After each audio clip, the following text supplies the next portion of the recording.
இந்த சூஃபிசத்தில் உள்ள மக்கள் பேசிக்கொள்வாங்க. புரியுதா?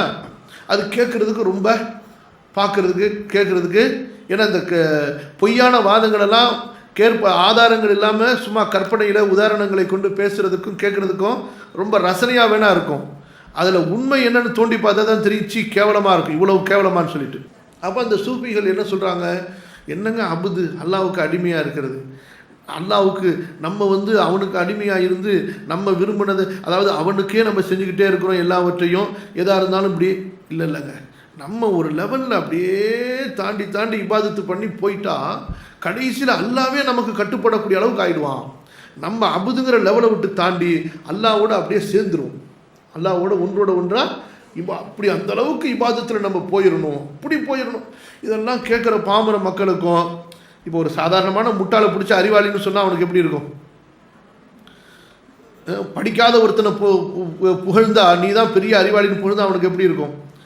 அப்போ அந்த மாதிரி சாதாரண மக்களை கூப்பிட்டு நீங்கள் இபாதத்து பண்ணுங்க அப்படியே நீங்கள் அல்லாவோட போய் சேர்ந்துடலான்னு சொன்னால் அவனுக்கு ஆஹா சே என்னடா பெரிய ஆன்மீகம், என்ன சூப்பராக இருக்குடா அப்படின்னு சொல்லிட்டு அவனுக்கு சைத்தான் வேறு ஏற்கனவே பெருமையை கொடுத்து வழிகெடுக்கணும் வச்சுருப்பான்.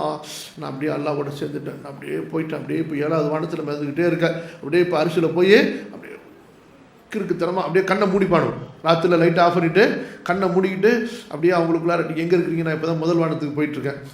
இது ஒருத்தர் இப்போ தான் நான் 2வது வானத்துக்கு 3வது வானத்துக்கு போயிட்டுருக்கேன். இதில் வேறு இந்த ஹதீஸ்லாம் வருதுல்ல, ரசூல் ஸல்லல்லாஹு அலைஹி வஸல்லம் முதல் வானத்தில் இந்த நபியை பார்த்தாங்க, அந்த நபியை பார்த்தாங்க, அவங்களுக்குள்ளார பேசிப்பாங்க. நீங்கள் அந்த நபியை பார்த்தீங்களா? பார்த்தா அவங்களை இப்போ தான் கடந்து போனேன் அப்படிமானவர்.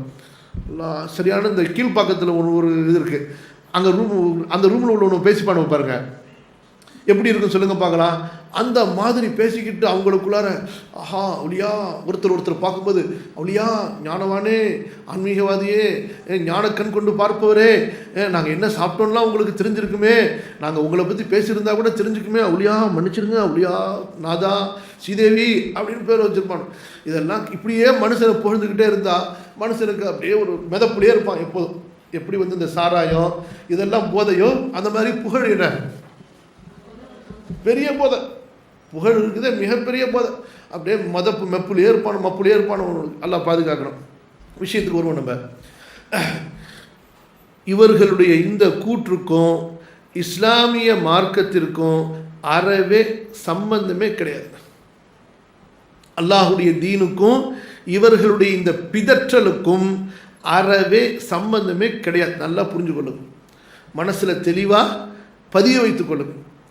அல்லாஹுடைய தீனை பொறுத்தவரை ஆதம் அலைஹிஸ்ஸலாத்து வஸ்ஸலாம் அவர்களிலிருந்து இன்று வரை அல்லாஹு தஆலா அனுப்பிய ரசூல் ஸல்லல்லாஹு அலைஹி வஸல்லம் அவர்கள் வரை அனுப்பிய எல்லா நபிமார்களுக்கும் அல்லாஹ் கொடுத்த வேதத்தில் அல்லாஹ் இறக்கிய வஹீல எங்கேயும் ஒரு இடத்துல கூட அடியார்களாகிய நீங்கள், அடிமைகளாகிய நீங்கள் ஒரு கட்டத்தில் அந்த அடிமையிலிருந்து வெளியாகி ஏன் லெவலுக்கு வந்துடுவீங்க என்பதாக எங்கேயுமே கிடையாதுங்க. புரியுதா? மாறாக இந்த அப்தியத் சொல்லுங்க, அபுத் என்பதிலிருந்து அப்தியத், அப்து என்றால் அடிமை, அப்தியத் என்றால் அடிமைத்தனம்.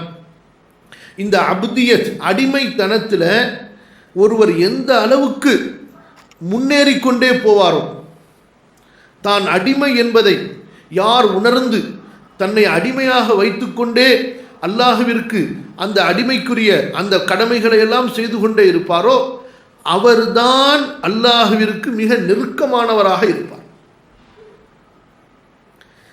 தான் அடிமைத்தனத்திலிருந்து வெளியேறிவிட்டேன் என்று ஒரு மனிதர் நினைத்தால் அவருடைய தங்குமிடம் நரகம்தான், அடுத்த இடம்.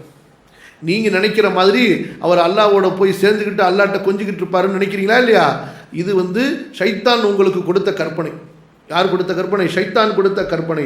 ஒருவன் அல்லாஹுடைய அடிமையிலிருந்து நான் வெளியாகி, அல்லாவிற்கு அடிமை என்ற அந்த தன்மையிலிருந்து நான் வெளியாகி என்னுடைய அமலால் இபாதத்தால் அல்லாவுக்கு நிகராக அல்லாவோடு நான் சேர்ந்து விட்டேன், இனிமே நான் அல்லாவுக்கு அபுது கிடையாது என்று நினைத்தால் அவருடைய தங்குமிடம் எதுதான்?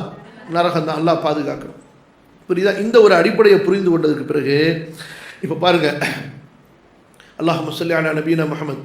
அல்லாஹு தஆலா தன்னுடைய படைப்பில் சிறந்த படைப்பாகிய அல்லாஹு தஆலா தன்னுடைய படைப்பில் சிறந்த படைப்பாகிய படைப்புகளை புகழும் போதெல்லாம் அபுது என்ற வார்த்தையை கொண்டுதான் அல்லாஹ் புகழ்கிறான்.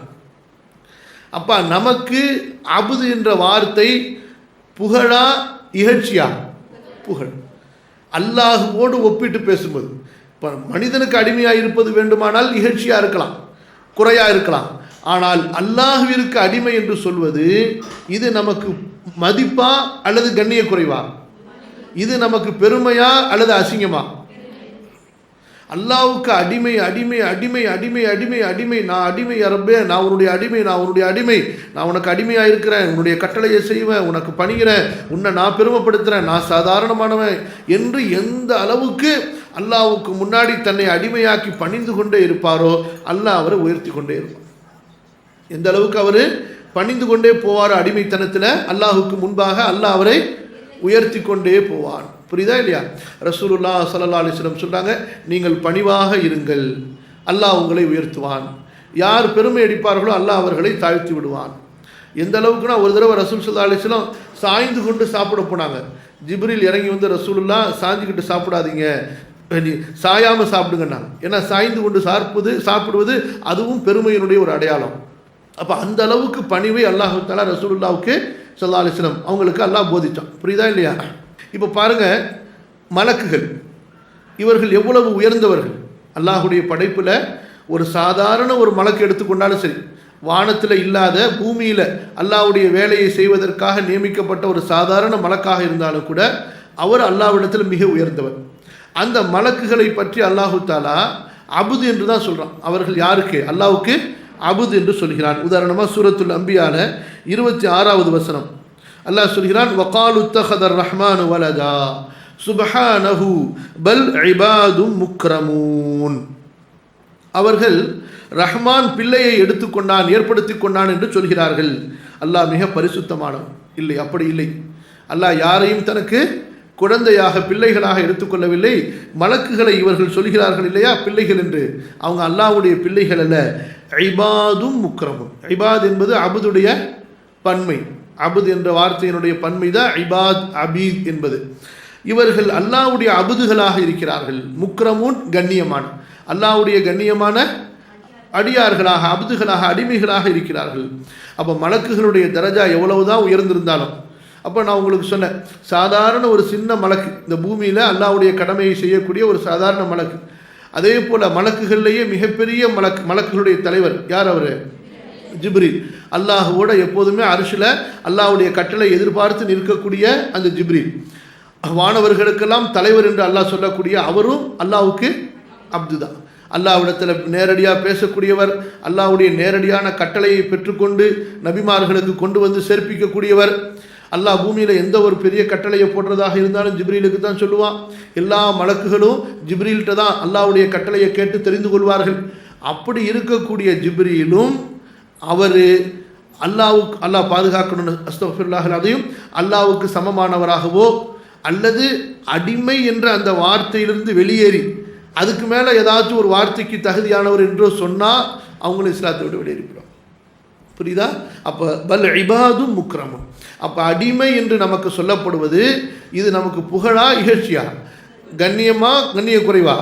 கண்ணியம். இப்போ பாருங்க, மற்ற நபிமார்களுக்கெல்லாம் ஒரு பக்கம் இருக்கட்டும், குர்ஆன்ல உங்களுக்கு அடுத்து சொல்கிறேன். ரசூலுல்லாஹி ஸல்லல்லாஹு அலைஹி வஸல்லம் அவர்களை அல்லாஹு தஆலா புகழும் போதெல்லாம் நபியை குர்ஆனில் அல்லாஹ் புகழ்றான். அப்படி புகழும்போது இந்த அபுது என்ற வார்த்தையை கொண்டு தான் அல்லாஹு தஆலா ரசூலுல்லாவை புகழவே செய்கிறான்.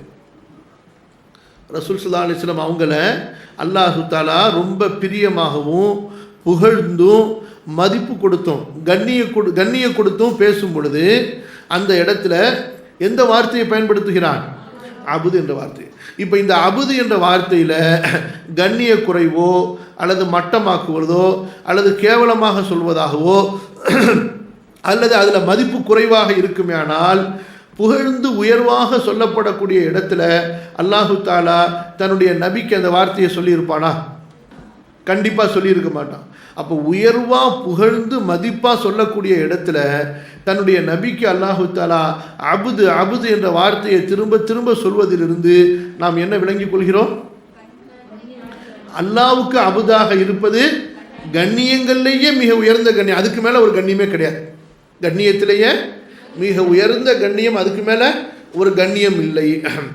இங்கே பாருங்க, சூரா பனி இஸ்ராயில் அதனுடைய முதல் வசனம் ரப்பு சொல்கிறான், சுபஹானல்லதி அஸ்ரா பிஅப்திஹி, சுபஹானல்லதி சுபஹானல்லதி அஸ்ரா பிஅப்திஹி.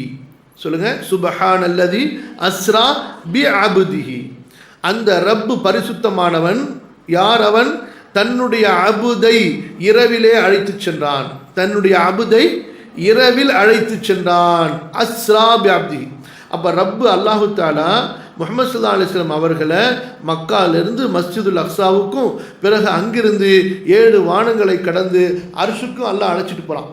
அப்போ அவ்வளவு புகழ்ச்சியான பெருமையாக நான் அழைத்து சென்றேன் என்று சொல்லக்கூடிய இடத்துல நபிங்கிற வார்த்தையை பயன்படுத்துகிறேன். நல்லா கவனிங்க. சுபஹானல்லதி அஸ்ராபி நபியிஹி என்று சொல்லலை, சுபஹானல்லதி அஸ்ராபி ரசூலிஹி என்ற வார்த்தையை சொல்லலை. ரப்பு எந்த வார்த்தையை சொல்கிறான்? சுபஹானல்லதி அஸ்ரா பி அப்திஹி. அப்போ அபுது என்ற அந்த ஸ்தானம் இருக்கின்றது, இது மிக உயர்ந்த ஸ்தானம். இந்த ஸ்தானம் ரசூலுல்லாஹுக்கு மிக மிக முழுமையாக இருந்துச்சு. ரசூல் ஸல்லல்லாஹு அலைஹி வஸல்லம் அவங்களுக்கு மிக மிக முழுமையாக இருந்துச்சு. புரியுதா? வச்சுக்கோங்க, திரும்ப நான் சொல்கிறேன். அடுத்தது இன்னொரு வசனம், சூரா அன்-நஜ்முடைய 10வது வசனம். சூரா அன்-நஜ்முடைய 10வது வசனம், வன்-நஜ்மி இதா ஹவா ஃபஅவ்ஹா இலா அப்திஹி மா அவ்ஹா, ஃபஅவ்ஹா இலா அப்திஹி மா அவ்ஹா. அல்லாஹு தஆலா இந்த சூராவுடைய தொடக்கத்தில் மேராஜுக்கு போன சம்பவத்தை சொல்கிறான். அப்படி மேராஜுக்கு அல்லாஹு தஆலா ரசூலுல்லாவை அழைத்து சென்ற போது ரசூலுல்லாஹ்விடத்தில் அல்லாஹ் பேசுகிறான். சரியா? அப்படி பேசும் பொழுது அல்லாஹு தஆலா பேசினான், வஹி அறிவித்தான், வஹியால் பேசினான் என்று சொல்லும் பொழுது யாரோடு பேசினான்னு சொல்லணுமா இல்லையா? அப்படி சொல்லும் பொழுது தனது நபியிடத்தில் பேசினான் அல்லது தனது ரசூலிடத்தில் பேசினான் என்று சொல்கிறானா, தனது அபுதிடத்திலே பேசினான் என்று சொல்கிறானா? தனது அபுதிடத்திலே. ஃபஅவ்ஹா இலா அப்திஹி மா அவ்ஹா. தனது அபுதிடத்திலே அல்லாஹ் வஹி பேசினான். என்னென்ன வஹியில் என்னென்ன பேச வேண்டுமோ அந்த விஷயங்களை எல்லாம். அப்போ இவ்வளவு உயர்வாக சொல்லக்கூடிய இந்த மகாமில் அல்லாஹ் சுப்ஹானஹு வ தஆலா ரசூலுல்லாஹுவை அபுத் என்று தான் புகழ்கிறான்.